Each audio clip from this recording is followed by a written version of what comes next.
నమస్తే. అభివృద్ధి పేరుతో తమ బతుకులను ఆగం చేయవద్దని చెప్పేసి సన్న చిన్నకారు రైతులైతే ఆవేదన వ్యక్తం చేసినటువంటి పరిస్థితి భూత్పూర్ మండలం అన్నసాగర్ గ్రామంలో నెలకొందని అని చెప్పుకోవచ్చు. ప్రస్తుతం మనం అన్నసాగర్ గ్రామంలో ఉన్నటువంటి అన్నసాగర్ రైతుల దగ్గర ఉన్నాం. అంటే దాదాపు భారత్ మాల పేరుతో తమ భూములను అధికారులు కావచ్చు, ప్రభుత్వాలు కావచ్చు, ఖచ్చితంగా వాళ్ళు లాక్కుంటున్నారని చెప్పేసి నెపంతో ఉన్నారు. ప్రస్తుతం దాదాపు ఈ భారత్ మాల విస్తరణ ఇటు పోతులమడుగు నుండి ప్రారంభిస్తే పోతులమడుగు, అన్నసాగరు, తాటికొండ, ఇప్పలపల్లి, కోడూరు దగ్గర చౌరస్తాలో ఈ యొక్క భారత్మాల ముగింపు కాబోతుంది. ఈ యొక్క భారత్మాలకు ఉన్నటువంటి భూ యజమానులకు సంబంధించి దాదాపు 200 నుండి 100 ఎకరాలు ఉన్నటువంటి భూ యజమానుల దగ్గర భూమి తీసుకోకుండా చిన్నకారు రైతుల దగ్గరనే తమను ఇబ్బంది పెడుతున్నారని చెప్పేసి రైతులు ఆవేదన వ్యక్తం చేస్తున్నారు. రైతులు ఉన్నారు, అసలు రైతులు వాళ్ళ యొక్క ఉద్దేశం ఏంటి, రైతులను అధికారులు ఇప్పటి వరకు సంప్రదించిరా లేదా, అసలుకి ఏంటి అనే విషయంపై మాట్లాడదాం. రైతులు ఉన్నారు. చెప్పు పెద్ద మనిషి, మీది ఏ ఊరు,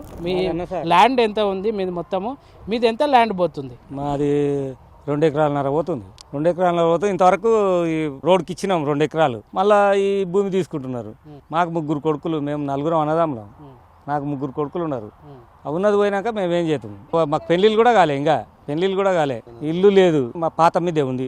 ఇల్లు లేదు, ఏం లేదు. ఈ భూమి పోతుంది అంటే మేము ఎట్లా బతకాలి? అందుకే మేము ఇయ్యము అని చెప్తున్నాం. అంటే ప్రభుత్వము ఒకవేళ రోడ్డు పడితేనంటే మనమే అభివృద్ధి చెందుతాం, మన పంట చేనులకు డైరెక్ట్గా ఏదైనా రాగలుగుతుంది అనేటువంటి ప్రభుత్వ నెపంతో ఉంది. దీన్ని ఎట్లా చూస్తారు? అది వద్దే పోదు, మాకు లేకుంటే నడిచిపోతాం. ఉన్నది పోతాం, మొత్తం ఉన్నదే పోతుంది. ఇంకా మాకు బాట ఏం చేయాలి? ఇంకా ఉన్నది రోడ్డు పోతుంది అంటే ఇట్లా ఉంది అంటే ఇక్కడ ఇంత మిగిలింది లేదు, మొత్తం పోతుంది. ఇంకా బాట ఏం చేస్తాం? బాట వద్దు, ఏదొద్దు. మరొక రైతు ఉన్నారు, మాట్లాడదాం. చెప్పండి, మీ ల్యాండ్ ఎంత ఉంది? మొదటి నుంచి కూడా ఎంత భూమి ఉంది? ఇంతకుముందు కూడా రోడ్డుకు పోయిందని చెప్పేస్తున్నా, నేషనల్ హైవేకు ఎంత ఉండే, ఇప్పుడు ఎంత పోతుంది? ఇంతకుముందు ఎంత పోయింది? ఇంతకు ముందు 2 ఎకరాలు పోయింది. ఇప్పుడు మంచికి ఎకరన్నర ఉంటుంది. ఇప్పుడు మళ్ళీ దాంట్లో మళ్ళీ 2.5 ఎకరాలు పోతుందో 3 ఎకరాలు పోతుందో తెలియదు. అంతా మొత్తం ఇట్లయితే కొలిచిండ్రు. మాకు ఇంకా ఐడియా తెలియదు. అయితే అస్కిత పోయినాక మాకు జీవనాధారం ఏంది, మా పిల్లలు ఏంది, మేము ఎట్లా బతకాలి? మాకేం చెప్పలేదు. మాకు పైనకెళ్ళి ఆర్డర్ వచ్చింది, మేము కొలుస్తున్నాం అంతే. మాకేం ఇన్ఫర్మేషన్ గిట్లా లేదు. మేమేమన్నా అంటే మరి ఆడికే రావాలంట, మేమే ఆడుకోవాలంట. మా భూములు విడిచిపెట్టి మేము వాళ్ళతో కోవాలంట. కలెక్టర్కు పోయినాము, అడిగినాము, మండలంలో అడిగినాము, ఆడ ఎంపీ మేడని అడిగినాము, అందరిని అడిగినాము. సరే అన్నారు కానీ మాకేం ఇన్ఫర్మేషన్ ఇవ్వలేదు. వీళ్ళు వచ్చి మళ్ళీ సర్వే చేస్తామంటారు.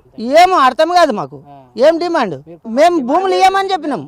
మేము భూములు ఇవ్వము. ఇంకోటి మీరు ఖచ్చితంగా అంటే మమ్మల్ని మొత్తం మా కుటుంబాల సావకి తీసుకుపోవని చెప్పినాం. ఇంకా అంతా తప్ప మేము అందరం ఇట్లా వస్తాం. మమ్మల్ని మొత్తం మీరే సావండి, రోడ్డు తీసుకుపోండి. జనాలు కావాలనుకుంటేనే ఇడిచిపెట్టాలి, లేదనుకుంటే అందరు కావాలంటే తీసుకుపోతారంటే మీరు అంత సంతోషంగా ఉంటారని చెప్పినాం. ఎంత పోతుంది భూమి? ఎందుకు అసలు ప్రభుత్వాన్ని ఇవ్వద్దు, అసలు రోడ్డుకి ఇవ్వద్దని మీరు ఎందుకు అనుకుంటారు? మాకు లేదు పొలం లేదు, ఉన్నదే ఎకర పొలం. 1 ఎకరాలో కూరగాయలు వేసుకొని బతుకుతున్నాం. మా పిల్లలు మేము బతికించాలంటే మేము ఉన్న పొలంలోనే మేము ఉండాలి. ఇంకా లేదు మాకు మార్గం వేరేది. పొలమే ఇయ్యం. గవర్నమెంట్ ఏ సాయం చేసినా కూడా మేము తీసుకోము. మాకు ఉండొద్దు, మా పొలమే మాకు కావాలి. భూమికి ఇంత రేట్ అని ఏమని చెప్పారు? రేట్ అయినా వద్దు, మాకొద్దు. అట్లా అనుకుని అంటే ఫస్ట్ ఇయ్యకుట్టిమి. ఇంకా ఏదో పోతుంది రోడ్డు కానీ ఇడిచిపెట్టినాం.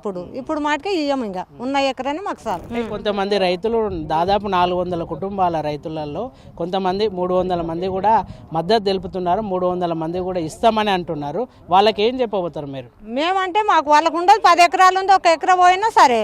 మాది ఉన్నదే 1 ఎకరా, మళ్ళీ ఎక్కడ పోతుంది? ఉన్న వాళ్ళని అందరినీ చంపేసి తీసుకొని పోండి అంతే. ఇంకా మేము చెప్పేది ఏం లేదు. దానికి ఏదైతే ఇంకొంతమంది రైతులు ఉన్నారు, అసలుకి ఏముంది, ల్యాండ్ ఎంత ఉంది అని చెప్పేసి మాట్లాడడానికి. పెద్ద మనిషి, ఏం పేరు నీ పేరు? నీ భూమి ఎంత పోతుంది మొత్తం ఇక్కడ?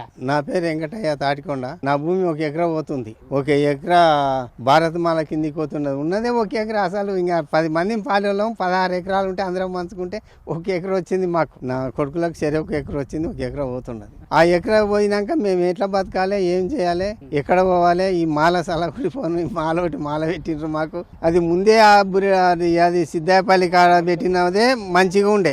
అది తీసేసిన రోజులు ఖచ్చితంగా పెట్టిన మా మీద వచ్చి పడ్డారు. బంగ్లాగడ జానపేట బంగ్లాగడ నుండి డైరెక్ట్ ఇప్పుడు ఏడ పోయి రాయచూరు రోడ్డు కలుస్తుందో ఆ రోడ్డు ఉండదు, ఆల్రెడీ కలిసింది. దాన్ని ఇన్సూరెన్స్ చేసుకుంటే పోయేదానికి దీనికి మా మీద వచ్చి పడ్డారు ఇల్లు గవర్నమెంట్ వాళ్ళు. ఈ బీద అంతా సన్నకారు రైతులే. ఇటు తాటికొండ వాళ్ళు ఉన్నోళ్ళు అందరూ. ఒక్కరు కూడా 5 ఎకరాల మనిషి లేడు ఆడ. 100 మంది ఉండరేమో కానీ పావు ఎకరా, అర్ధ ఎకరా, ఎకరా, 2 ఎకరాలు అంతకి ఎక్కువలు లేరు. అంత కూలి చేసుకుంటున్నారు. నామకే వస్తే గుడిసె బిచ్చగాలు ఆడుకోవచ్చుకొని తిని గుడిసెలకి ఎట్లా వస్తారో మేము అక్కడక్కడ పాలములకి వెళ్ళి అక్కడక్కడ కూలి చేసుకున్నాలే, రాత్రికి వచ్చి ఆడ వండుకున్నాలి. అందులో ఎకరాలు వండించుకున్నాలి, ఏందో కూరగాయలు నరగాయలు వండించుకొని బతకాలి. ఇట్లా బతుకుతున్నాం. కాబట్టి మీరు ఆ రోడ్డును క్యాన్సల్ చేసి దాని లైన్ ఇంకో దిక్కు మార్చాలి. అంతే, మేము రోడ్ వద్దంటలేము, లైన్ ఆ నుండి మార్చుంటాయి అని చెప్తున్నాం. మంచిగా ఉంది రోడ్డు. ఒక్క రైతు అమ్మకాండ తగిలితే 10 మంది రైతులకు అన్యాయం కావచ్చు ఆడ. కానీ ఇక్కడ 100 మంది రైతులకు అన్యాయం అవుతుండదు. ఆడ కూడా అన్యాయం కాదు. 2 ఊళ్ళు ఉన్నాయి. ఆ ఊళ్ళో ఈయన పక్కపోటి పోవాల్సి వస్తుంది అంతేగాని ఏం అన్యాయం కాదు. ఆడ 100 మందికి అన్యాయం అవుతుంటే ఆడ 10 మందికి అయితే ఆ ఊళ్ళే 10 మందికి అయితే కావచ్చు. దేవుడి కథ రోజు కలుస్తుంది అది. అసలు దాన్ని విడిచిపెట్టి ఈ రైతులేం పడి పడ్డారు, ఏం చేయాలి మీరు? ఎందుకు అసలు అధికారులు కావచ్చు, నాయకులు మీ పైనే మన కోపం ఉందా? మరి అటు కాకుండా ఈ ఇటుక నుంచే తీసుకుపోవడానికి కారణం ఏంది? ఏం కారణం లేదు. 4 క్లూలు ఇచ్చిండ్రు వాళ్ళు ముందే. 4 ఈ రోడ్డుకు ఆ రోడ్డుకు లింకులు 4 జాగాలు ఇచ్చిండ్రు. ఒకటి సిద్ధాయపల్లి కాడ, ఒకటి బుత్పు అంబటిపల్లి కాడ, ఒకటి ఈడ, ఒకటి కింద, ఒకటి అల్లిపురం కాడ 4 ఇచ్చిండ్రు. అన్నిట్లో అందరు వాళ్ళు ఎలగొట్టుకుంటూ వస్తే మాతో వచ్చి పడరు. ఈడ మమ్మల్ని ఎవరు అడిగేటోళ్ళు లేరు, మేము చెప్తే చెప్పేటోళ్ళు లేరు, మాకు సపోర్ట్ ఎవరు లేరు. ఇంకేమనకుండా ఉన్నందుకు మా మీద వచ్చి పడరు. కానీ మీరు దయచేసి మీ కాళ్ళు ముక్తం ఏళ్ళు ముక్తం కానీ మా దగ్గర రాకుండా ఈ లైన్ తప్పి ఇంకో లైన్ పోటీ తీర్చుకోండి. రైతుకు అన్యాయం జరగని జాగా కూడా చూపెట్టామంటే చూపెడతాం. ఆ గుట్టలు మొదలుకుంటే మనకు అక్కడ దిగుతాయి గుట్టలు. ఆ గుట్టల పోతే తెక్కించుకొని పోతే అయిపోయాయి కదా. ఒకరు జోలే లేదు, మొత్తం గవర్నమెంటే. దాన్ని ఇదే గుట్ట 2 కిలోమీటర్లు ఉంది. సో మరో ఎవరు ఎత్తున్నాడు మాట్లాడదాం. ఎక్కడ మీ ల్యాండ్ ఎక్కడ ఉంది, ఎంత ల్యాండ్ పోతుంది? తాటికొండ. నాది 2 ఎకరాల భూమి. 4 సంవత్సరాలు అవుతుంది నేను కూడా వ్యవసాయం చేయబట్టి. మా అమ్మ మా నాన్నకు ఆరోగ్యం బాగాలేదు. యథావిధిగా చేసుకుంటూ పోతుంటే గత ఒక 2-3 నెలల కింద సర్వే చేయడం జరిగింది. ఎలాంటి సర్వే అంటే వాళ్ళు నార్మల్గా మేము చేస్తున్నాం, ఇది ఒరిజినల్ కాదు, డూప్లికేట్ కాదు, కానీ నార్మల్గా చేస్తున్నాం అన్నారు వాళ్ళు. ఎందుకు మేడం ఎందుకు చేస్తున్నారని మేము విచారణ చేసినాం. మాకు పైకి వెళ్ళి ఆర్డర్ వచ్చింది, చేస్తున్నాం అన్నారు. మరి ఇలా చేస్తే మాకు ఎలాంటి చిన్న ఇన్ఫర్మేషన్ ఇవ్వలేదు, ఏమి ఇవ్వలేరు, మీరు ఎందుకు చేస్తారు సర్వే అని మేడం దగ్గర కూడా మాట్లాడాను. బాబు మీరు చేయమంటే చేసాం, వద్దంటే వెళ్ళిపోతాం అంటే అవును మేడం వెళ్ళండి అంటే కూడా ఆ రోజు అలానే మొత్తం కంప్లీట్ చేసుకునే వెళ్ళారు. కానీ చేయకుండా మాత్రం వెళ్ళకుండా లేదు. వాళ్ళు అట్లా చేసిండు. కానీ ఎంత 2 ఎకరాలు ఫస్ట్ ఇలాల్మెంట్ వేరే లెక్క చూపించిండ్రు, కింది సైడ్ చూపించిండు, మళ్ళీ అద్దులు వాతుకొని పోవడం వేరే లెక్క ఉంది. ఒక్కో సైడ్ ఒక్కో మాదిరి చేస్తుండ్రు వాళ్ళు. ఇప్పుడు అలైన్మెంట్ వేరే చూపించింది అంటున్నారు. దీని ఇంకా ఎవరైనా రాజకీయ నాయకులు ఉన్నారేమో? ఖచ్చితంగా ఉండొచ్చు. ఇప్పుడు 3 తోవల మార్చిండ్రు కదా. ఫస్ట్ టైం ఎక్కడ ఉందో తెలీదు, సెకండ్ టైం ఎక్కడ ఉందో తెలీదు, కానీ తెలుసు. కానీ అది కరెక్ట్ ప్లేస్ తెలియదు. అంబటిపల్లి అన్నారు, న్యూస్ కూడా వచ్చింది. అక్కడ నుంచి ఉండే అది అక్కడ కూడా రైతులు చాలా మంది నష్టపోతున్నారనే అక్కడ ఇంకా ఏ విధంగానో తెలీదు. అక్కడ నుంచి ఇక్కడికి షిఫ్ట్ చేయడం జరిగింది. ఇటు నుంచి కన్నా అక్కడ సకలపురం ఉంది, అటు సైడ్ ఇటు సైడ్ అందుకోవడంతో సీదా వెళ్ళిపోతుంది. అక్కడ ఏం రైతులకు అంత ప్రాబ్లం అనిపించదు. మరి కొంతమంది రైతులు ఉన్నారు, మాట్లాడదాము. ఎంత పోతుంది ల్యాండ్ ఇక్కడ? 2 ఎకరాలు సార్. 2 ఎకరాలు గత 40 సంవత్సరాలకి వెళ్ళి మా నాయన భూమి మేము చేసుకొస్తారు. మా నాయన మేము ఇప్పటి వరకు అయితే మాగాని చెరువు కింద మాగాని మడికట్టు 2 ఎకరాలు వద్దు సార్ మాది ఆల్రెడీగా. అది ఇంతకుముందు మా పక్కకి వెళ్ళి 100 మీటర్ల పైకి పోయినా కానీ ఈ మధ్యకాలంలో 97కి వెళ్ళి పోయేదాన్ని దాన్ని మార్చి ఇక కిందకు ముందుకు మార్చింది సార్. మా దాన్ని ఎటుగా క్రాస్గా స్టేట్ పోతుందంటే మా దానికి ల్యాండ్ టచ్ కాదు, చెరువు కట్ట పొట్టు పోతున్నాయి.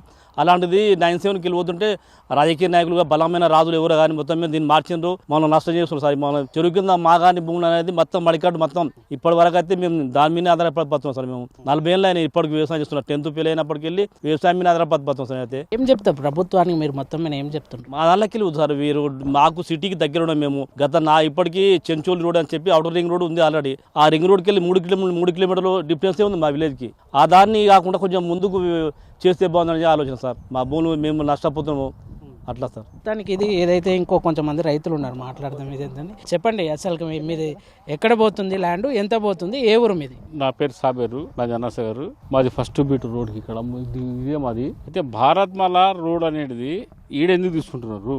2 లింకులు ఉన్నాయి ముందల. ఒకటి గాజులపేట స్టేజ్ కానీ చక్కగా కూడూరు వెళ్తుంది, ఇంకోటి జర ముందరకు పోతే అది సిట్స్ కాలేజ్ కాడ వెళ్తుంది. ఇప్పుడు జానాపేట కాడ నుంచి సిట్స్ కాలేజ్ వెళ్తుంది. ఇప్పుడు మన గాజులపేట కాడ నుంచి చక్కగా కోడూరు పడి వెళ్తుంది.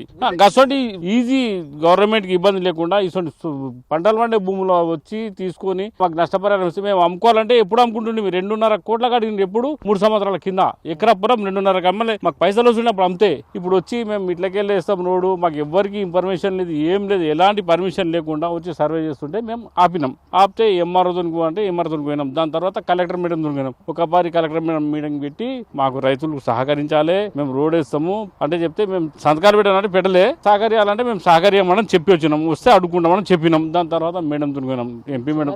శివారి డిమాండ్ అంటే సార్ మనం అమ్ముకోవాలంటే అప్పుడు 2.5 కోట్లకు అప్పుడు అమ్ముకుంటుంటే పైసలు ఉండవు, దాని మీదే లైఫ్ ఎప్పటికి కూరగాయలు అవి వేసుకొని పండించుకునే వాళ్ళము. డిమాండ్ అంటే పైసలు ఇస్తే అలా ఉంటే అయిపోతాయి, తాగి తిని అయిపోతారు పైసలు. ఇప్పుడు మనం ఈ గవర్నమెంట్ ఇచ్చిన పైసలకి ఇప్పుడు మేము ఏడ కొనలేము కూడా కొనలేము. అందుకోసం ఆ పొలాలు ఇయ్యం కూడా ఏం, ఒక సెంటు పొలం ఇయ్యం. అయితే ఇంతకుముందు కూడా NHMR 44 అప్పుడు ఇచ్చినాం మేము, అప్పుడు కొంచెం అంటే ఇచ్చినాం.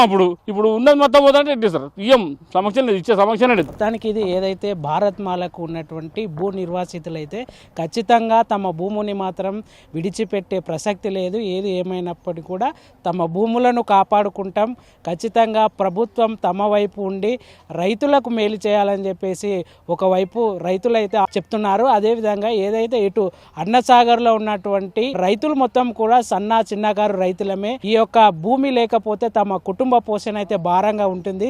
కాబట్టి ఇటు నుంచి కాకుండా మొదట ఎటు అయితే సర్వే చేశారో ఆ సర్వే ప్రకారమే ఇక్కడ భారత్ మాల రోడ్డును నిర్మించాలి, లేదంటే ఖచ్చితంగా పెద్ద ఎత్తున ఆందోళనలు కూడా ఉంటాయి, ప్రభుత్వానికి కూడా నిరసన చేయగా వినిపిస్తామని చెప్పేసి వాళ్ళు తెలియజేసినటువంటి పరిస్థితి అయితే కనబడుతుంది. ఇది తాజా పరిస్థితి. కెమెరా పర్సన్ గణేష్తో చందు, అభినవ్ భారత్, మహబూబ్ నగర్.